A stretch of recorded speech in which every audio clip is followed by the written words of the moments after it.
And we're back for another episode of TPS, the Productivity Show, the #1 podcast on iTunes when it comes to productivity and time management. Hello, I am Tam Pham, founder and CEO of Asian Efficiency, where we help people become more productive at work and in life. And today I'm joined with my co-host, Brooks Duncan. How are you today? I'm great. Actually, today has been a day full of meetings. So this is a very, very timely episode. So I'm looking forward to getting into some of the things that can help with that.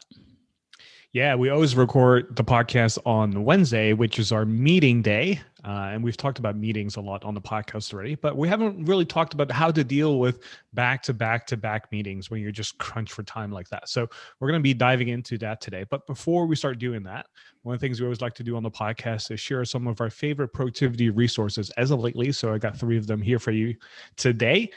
And the first one is kind of like a service or an app called fireflies.ai. And we'll have links to it in the show notes as well. So the beautiful thing about fireflies.ai is we'll automatically have your Zoom meetings transcribed, done live, and stored on a remote server. So what's really cool about this, and I discovered this when I was interviewing the Brain.fm CEO a while back, we had fireflies.ai join our Zoom meetings, and that quote unquote bots would automatically transcribe the whole meeting or podcast in this case and have it stored on a remote server. So you can easily find it and access it and search for it. So it's this really cool, nifty tool that I highly recommend you check out if you need to have your Zoom meetings transcribed. The second one is a book, and that is called The Power of Full Engagement. And this is one of the earliest books on productivity that I've read that most people don't ever really talk about when it comes to productivity. And I think that's so underrated because this book was one of the early game changers for me. And the big idea behind this book is that you want to learn how to manage your energy. If you know how to manage your energy, you know how to be productive, because if you have no energy, it's hard to focus and get stuff done. So definitely check out this book if you are lacking energy in your life and you want more of it. And then the third one is a set of Apple AirPods. Now, we are the ones who are using the Pro version for the most part. There's also the Max version, which we don't have. But we're big fans of the Pro version and the regular version because if you're working from home and you're on meetings a lot, having Bluetooth earphones is a really nifty tool to have, especially when it's wireless, but you can easily move around and do stuff. So definitely check out Apple AirPods, or if you have another brand that you like, as long as they're Bluetooth and wireless, I think you're going to be good to go. So those are the top 3 resources for today's podcast. And Brooks, what are we going over today? Yeah, so we're going to talk about the back-to-back meeting problem, or sometimes we like to say the back-to-back meeting problem. And a lot of us have been there. In fact, it's kind of fun, not in a good way necessarily, but we record these live streams with our dojo members, and people in the chat are sharing how many minutes it's been since their last meeting, how many minutes it is until their next meeting. And even today, one of our dojo members posted in our Slack saying that she said, "I find it amusing that I can't attend the podcast recording this week on the back-to-back meetings problem because I have back-to-back meetings at the same time." So it's something a lot of us struggle with, and it's really tough, right? Because you have these back-to-back meetings all week long and you just feel like you can't make any progress on the things that you should be doing or want to be doing. In some cases, even your sleep gets impacted because you're thinking about meetings that you didn't have time to process throughout the day. I don't know if you're listening to this and you've ever been there, but I know I definitely have. And a lot of times, sometimes you have people double or even triple booking you in meetings. So what are you supposed to do about that? How can you get stuff done? So these are some of the things we're going to be unpacking and talking about in this episode. Next episode, we're going to be taking a little bit of a detour, and we're going to be comparing productivity systems. So things like the T framework, which we talk about, getting things done, 12-week year. We're going to talk about some of the different productivity systems out there and how you can make them work for you and what might be the best system for you. So stay tuned for next week in TPS 355 when we talk about that. But we are going to talk about today, like I said, just how brutal back-to-back meetings are. And there's the obvious problems, right? I just mentioned the T framework. These are our three facets of productivity that we really believe are the keys to your productivity. That's time, energy, and attention. And back-to-back meetings, they take up time that you otherwise could be working on your important tasks. So that's the time part. They're tiring, obviously, especially when you're on Zoom. When we talked about Zoom fatigue in, I believe, TPS307. They're tiring. So that impacts the energy and attention that you have. So really this concept of back-to-back meetings just attack all different parts of the T framework. But there's also not so obvious problems. When we talk to people and when we poll TPS listeners and agent efficiency customers about their productivity challenge, back-to-back meetings always come up like 100% of the time. I don't know if you've seen that, Dan, but I definitely have. This is a sample response that somebody gave. They said, I found myself jumping from one meeting to the next without a moment to take a breath, not to mention taking proper notes and getting closure on the meetings. And it's very difficult to do that when you have these back-to-back meetings all the time. So when this happens, we just feel behind, and the mental leftovers from the meetings kind of like all bleed into everything else that we're doing. So we're thinking about those meetings when we should be working on other things, or even worse, we're thinking about it after we're supposed to be off work, and it kind of like you're supposed to be spending time with your family or your friends, or even worse, you're supposed to be sleeping, but you're thinking about that strategy meeting you had at 11:30 in the morning, and you don't have that closure. So there's just all sorts of different challenges that come with back-to-back meetings. Yeah, we're going to be sharing 3 tips here today to kind of help you with this, because I know if you're struggling with this, you're probably looking for a solution. And some of them might be a little bit more obvious, and some of them might not be so obvious. And I know a lot of you are struggling with this because, again, like Brooks mentioned, when we poll our audience, this comes up all the time. And especially if you're in a situation where you don't have much control about your schedule, someone else dictates your schedule for the most part, it makes it so much more challenging. So what can you do about this? And if you are in control about your schedule, what else can you do about this whole thing? And we have 3 tips again for you here today. So let's start diving in here, Brooks. What's the first one? Yeah, so a lot of productivity advice is about how back-to-back meetings are bad and you shouldn't do it, which, like you said, is great if you have control over your schedule.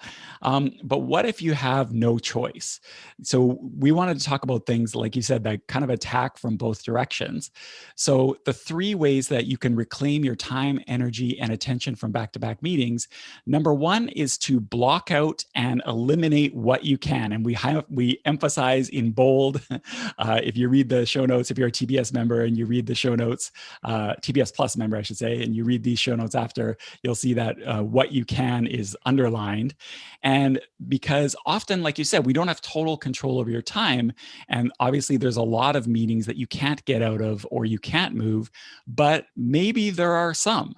Even one meeting that you can eliminate or move can have a huge impact on your day. So one thing you can try doing is being proactive beforehand. So, we can often block out time on our calendar and get work done. If you can get things on your calendar first, in many cases, people will have to work around your open calendar openings when they're trying to schedule your meetings. We talked about this in multiple different podcast episodes. TPS 293, we talked about how to plan your perfect week. And I know Microsoft 365 has some automatic tools that will do some of this for you. But the key is, as much as possible, get things on your calendar first, to give yourself those kind of like time blocks, as they're called, so that people booking meetings will have to work around it. Especially if you're like me and you have like a scheduling tool that other people can use to book stuff with you.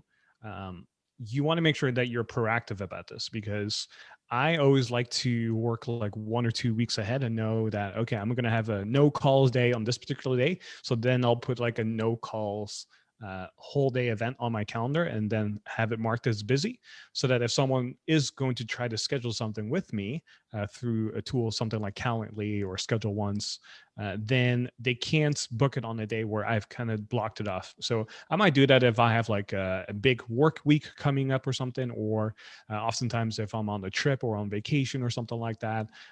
So anytime you can proactively block off stuff on your calendar, I think that's a great way to go, right? So the analogy we always like to use is, you know how with email, if you think about email and how other people can just email you all the time, it's kind of like a to-do list that other people can write on and put stuff on, right? If you don't do this with your calendar, other people can put stuff on your calendar against your own will sometimes. And if you don't try to be proactive about this, you can get really frustrated because maybe in your head you said, hey, you know what, I'm on Tuesday, I'm going to do X, Y, and Z, and then only to find out Monday evening that Tuesday is fully blocked off by meetings because other people end up booking you for that. So you want to be as proactive as possible. And so the idea here is kind of like putting rocks in a jar, right? If you've ever heard this story, and if you've been following Asian efficiency for a long time or been listening to us for a while, you know this story already. But the short version is, how do you get a jar completely full with rocks and pebbles and sand?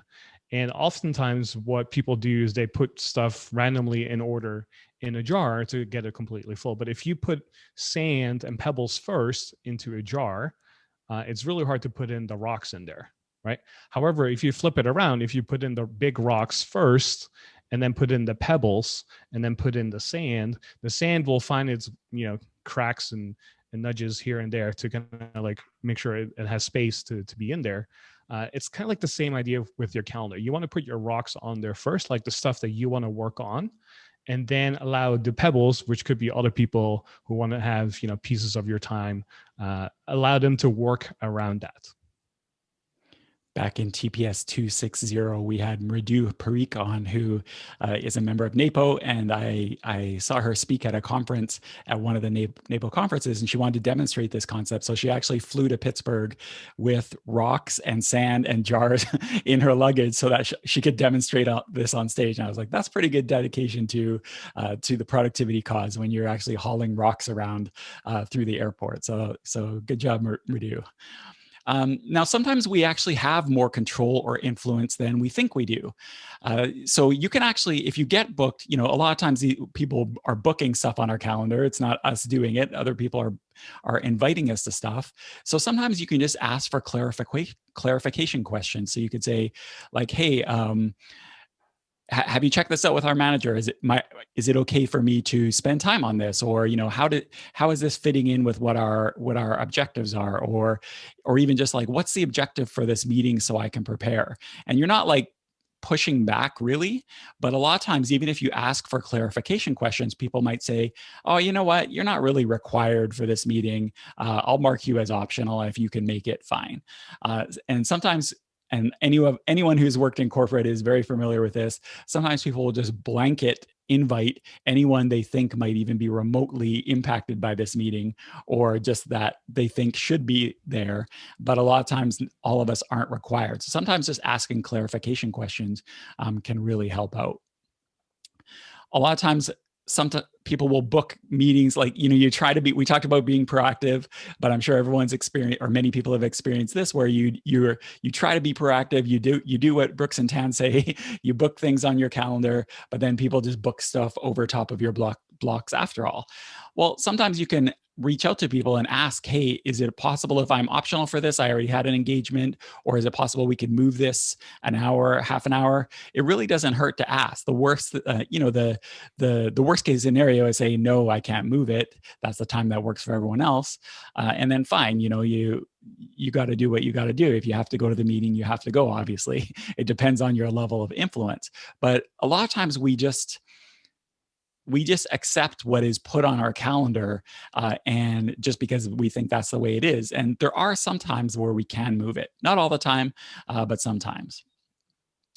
Other things you can do, if you have influence, try ending the meetings 10 to 15 minutes shorter than normal. So maybe instead of a 60-minute meeting, you make it 50 meetings. And instead of 90 minutes, you make it 75, because meetings will stretch out to the length of time that you give them, of course. So if you can, and Outlook actually has a setting for this. I think Gmail, Google Calendar does too, where you can actually make it so that it books the meeting shorter time. And you can just use this in between time to get down thoughts, action items, and decompressing. So those are some things that you can do. Tan, you mentioned a meeting day earlier when we, at the very start of the episode. Maybe you can tell people what that's all about. Yeah, I sometimes take for granted that we have this concept because it's so normal to us and we do it every single week. But I know for a lot of people, it might be radical even. And it's just the idea of having all your meetings on one day. So for us, we have all of our meetings on Wednesday. And because Wednesday has a limited amount of hours available, right? We try to consolidate all the meetings in there. And we also force our meetings to be shorter than normal because they don't have to be as long as long as we can try to fit all of them in one day, right? Now, this might change as the company grows bigger in size, but for now, it works great for us because we have like, at least on my end, I have like 4 meetings on Wednesday, and they're all on the same day. So I know I have the rest of the week off. And yes, there are other meetings going on, but I'm not always participating in them. So, for example, there's a customer success meeting that we have that, for example, I'm not part of anymore, but I know that it's there, so I could always join in if needed. And so by consolidating every single meeting on one day, it allows me to know that, okay, on Wednesday, I'm probably not going to get any sort of focused work on or any sort of deep work. I'm just going to focus on making sure I'm top of all the meetings and attend all of them, right? And so I have the rest of the week, the Monday and Tuesday, Thursday and Friday, to have some time for myself to do the things that I want to do, whether it's running errands or getting stuff done or whatever. And so instead of having it fragmented over the week, I find it much more powerful and impactful to have them all in one day. Or even if you are someone who has them, on 1 or 2 days, like let's say your meeting days were Wednesday and Thursday as an example, it makes it so much easier to then have deep work and creative work where you can spend like 2-3 hours just doing the things that you really want to do, right? And oftentimes we struggle with finding 2 or 3 hours just for ourselves in a working day. So imagine what that could do for you if you just consolidated your meetings to one day, or in some cases for some people, it might be just 2 days.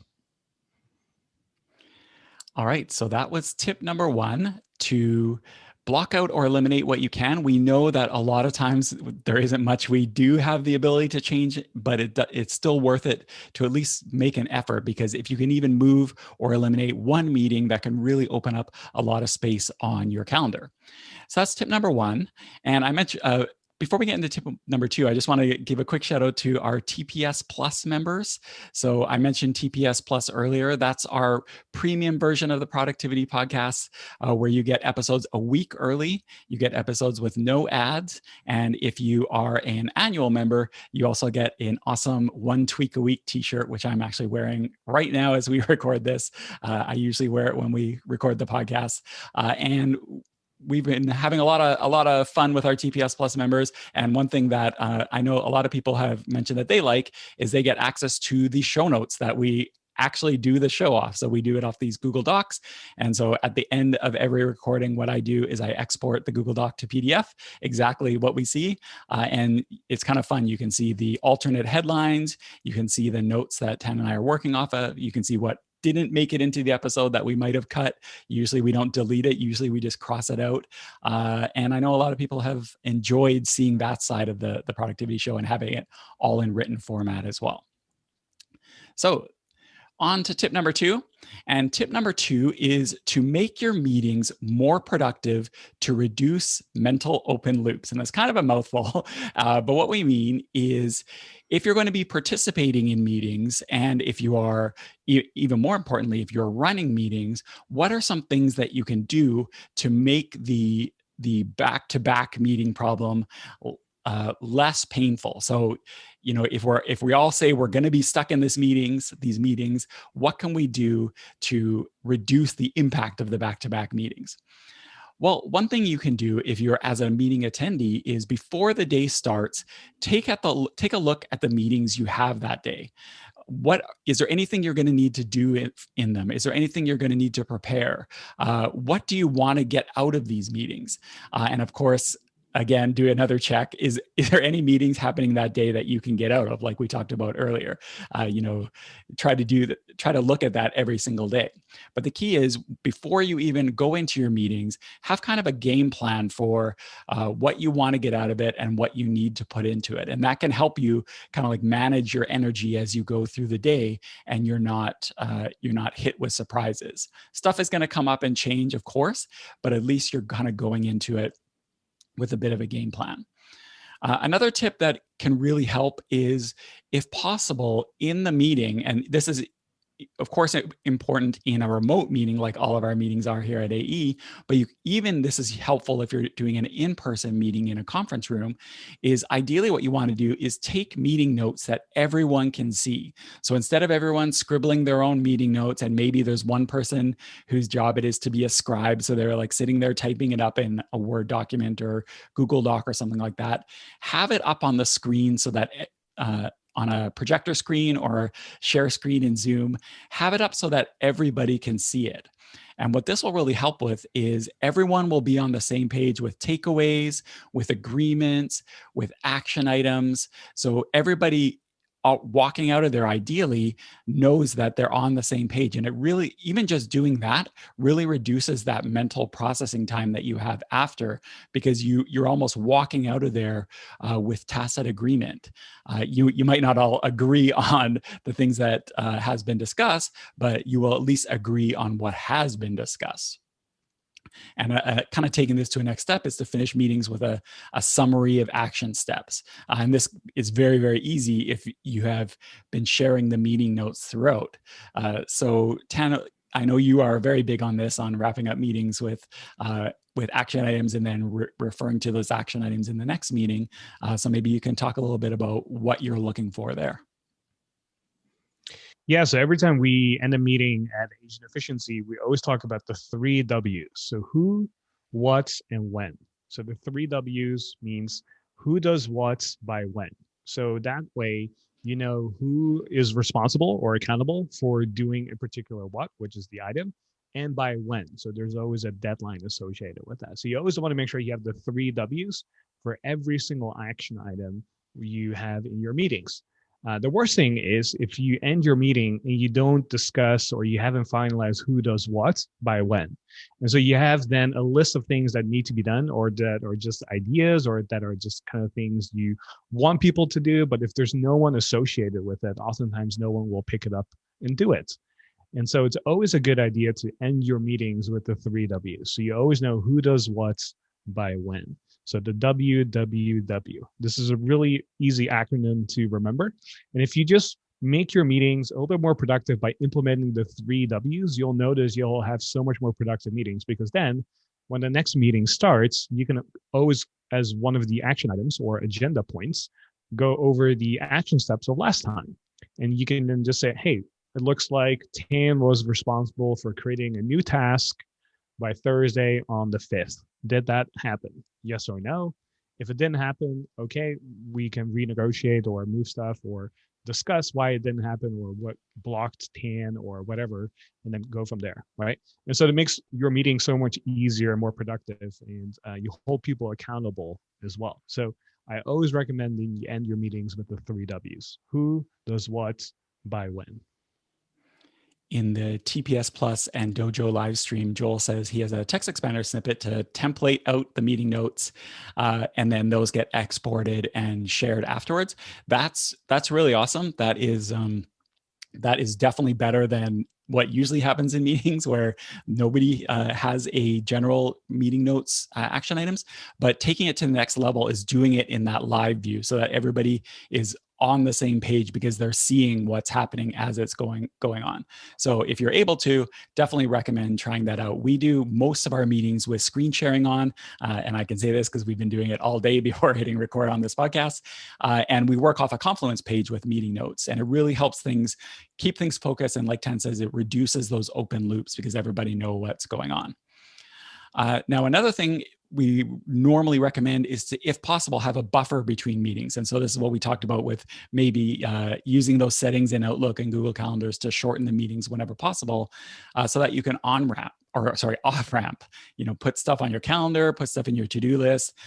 If that's not possible, and sometimes that's not possible when you're hitting hang up on one Zoom and going right into another one, then one thing you can do, and we're going to talk about this in a bit, this is going to be a little bonus thing at the end, but at the end of the day, all your meetings, try and do a quick summary while the memory is still fresh. So if you can't do those back-to-back off-ramp, which is ideal, have some sort of process for wrapping it up at the end of the day, and we're going to talk about that in a bit. And we have some extra resources. Back in TPS87, we had an episode about making meetings more productive, and then we have a blog post called the Asian Efficiency Guide to Productive Meetings. So we will link to all of these in the show notes. All right, so that's tip number 2. Tip number 3 is to adjust working time to maximize before and after meeting times. And this is not always possible. Obviously, you might have family obligations, or you might have global overlapping time zones. I have a friend who works, he's in Pacific time zone, but he works with people in India, but also works with people in London. So there is basically no before or after meeting times. So that's rough. I don't know if that's you, but if you can get away with it, if you can adjust your working time so that you take advantage of those times when you don't otherwise have meetings, that can really help. And sometimes it's starting work early. So if you can maybe start work a little early so that you can get as much done possible before your colleagues and the meeting hell starts. Or maybe you need to adjust your working time so that you have some time to get work done after the meetings are over. And again, this isn't possible for everybody, but if it is possible, that can be really, really helpful. When I worked in corporate, I used to go downtown early if I had a lot of meetings or action items that day, and I'd get work done from a cafe before I went into the office. And I found that really, really helpful, but I was able to do that. Now at AE, it's actually kind of built in because due to our time zones, I'm in Pacific time, everyone else is kind of ahead of me. So I end up by myself, like the Celine Dion song, most of the afternoon. So that's when I end up cranking on a lot of stuff. So Tan knows this firsthand because all of a sudden I'll start assigning things and making comments in our Jira system because that's when I get the most of that type of stuff done. That's definitely true. Every time I start my day, I always see a flurry of Jira comments and mentions, and then because they get ported over to Slack as well, I see a bunch of notifications saying, hey, Brooks Duncan mentioned you in this issue, you should go check this out. I'm like, perfect, I know exactly what I need to do that day. All right, so Tan promised 3 tips. We do have one bonus tip though, and this is something that has really made it actually a big difference in my family, so I definitely wanted to bring it up. And that is, and we touched on this a little earlier, and that is a bonus tip, which is to get your open loops out of your head as part of your evening routine. So we mentioned this earlier of maybe if you're not able to off-ramp between each meeting, wrap things up at the end of the day. And a few weeks ago, we talked about the concept of creating an evening routine. So that was TPS350. So you can go to theproductivityshow.com/350 if you want to learn more about creating an evening routine. And as part of your end of day routine or your evening routine, one thing we recommend, like I mentioned, is to do a few minutes of writing just to process anything that came up in meetings that has been rattling around in your head. This will really help you be more present. It'll help you sleep better. You'll have less dropped action items and thoughts because you have a defined process for capturing this stuff. Now, I didn't go back and listen to the episode, but I'm pretty sure in that episode, TPS 350, I talked about how This is something my wife was really, really struggling with because she does have back-to-back meetings almost every day. And she was actually having a lot of trouble with this bleed over into her trying to sleep, but stuff from those meetings was rattling around in her head because she never had time to process this stuff. And so one thing I recommended around the time that we recorded that episode, and I think I promised a follow-up, is that I would give an update. And so she has been doing that almost every day. She'll even say, "Hey, I'm going to go write out my end of day routine," is what she calls it. So she's been doing that, and it's made a huge difference for her as far as her quality of sleep and just like getting stuff out of her head. So it's worked really, really well for her. So if this is something you haven't been doing and it's something that you struggle with, this like processing from back-to-back meetings, give it a try. This end of day getting stuff out of your head routine, I think it's going to make a big difference for you. Thanks you for sharing this bonus tip, and I'm glad your wife is implementing the stuff that we talk about a lot and also teach for a living. So good to see that she's getting the results from it as well. First time for everything. All right, Tan. So we gave our 3 tips. We gave our bonus tip. What should somebody take out of this if they are in this back-to-back meetings situation? You know, you might not be able to get out of all your meetings. You might not be able to necessarily solve the having back-to-back meetings, depending on your influence in your job. But what should people do as a next step? Yeah, as always, we like to end our podcast and any sort of content that we produce for all of you here with something that you can take action on, right? So it's always one simple action step. So if you made it this far, one thing that I would recommend that you do going forward is look at your calendar for the next 2 weeks. And I want you to be proactive about this. Are there any meetings that you can get out of? Are there any meetings that you can make optional for yourself? Are there any opportunities for yourself to block off time? How can you be proactive in this process?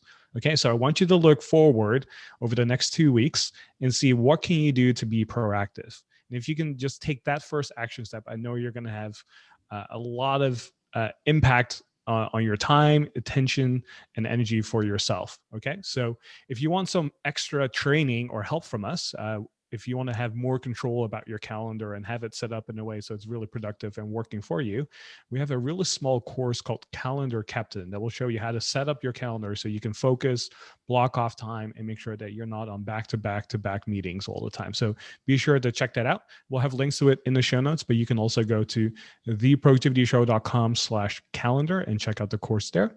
Again, like we mentioned at the very beginning of this episode, next week's episode that's coming out 1 week from now is all about productivity systems that we have tried, and we're going to compare them. So the T framework that we have created here at Asian Efficiency, Getting Things Done, or GTD, 12-week year, and a bunch of other ones. So if you want to figure out which one is best for you, stay tuned till next week.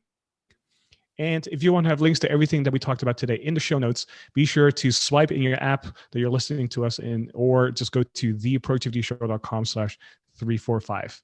Thanks again for attending, and we'll see you next Productive Monday.